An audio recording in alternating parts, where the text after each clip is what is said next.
আগামী দিনের প্রধানমন্ত্রী, তিনি যখন আপনাদের ভোটের মাধ্যমে যদি রাষ্ট্র পরিচালনার সুযোগ পান, দল যদি ক্ষমতায় আসে, তাইলে বলবো আমি যতটুকু জানি 4666টা ইউনিয়ন পরিষদ আছে বাংলাদেশে।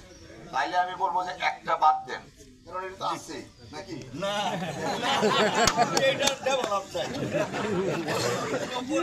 তার মানে বাদ দেওয়া যাইতো না, এইটা ডেভেলপ করতে হবে ইনশাআল্লাহ। যেহেতু নতুন করলে অল্প থাকে, আর করা যেহেতু আছে, ডেভেলপ করলে যাতে দুর্গাপুর স্বাস্থ্য কমপ্লেক্সের সাথে কম্পিটিশন দিতে পারে, এই ব্যবস্থা আমরা করব। আর যদি হয় ইনশাআল্লাহ আমি চেষ্টা করব। আরেকটা কথা আপনাদেরও ওয়াদা দিতে হবে। ওয়াদাটা কি দেখেন, দুঃখজনক হলেও সত্য, প্রত্যেকটা সরকারি হাসপাতালের পাশে বড় বড় ক্লিনিক থাকে না?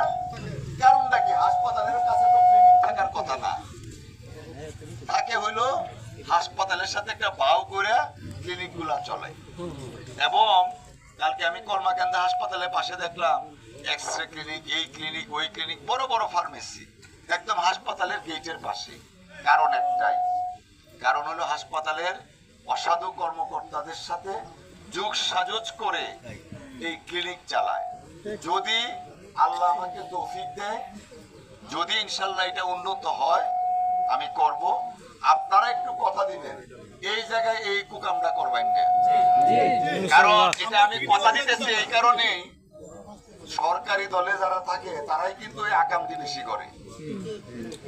দল যখন ক্ষমতায় থাকে আকামদি দলের নেতারাই বেশি করে। আপনারা তো স্থানীয় নেতৃবৃন্দ যারা আছেন, আপনারা কিন্তু অগ্রি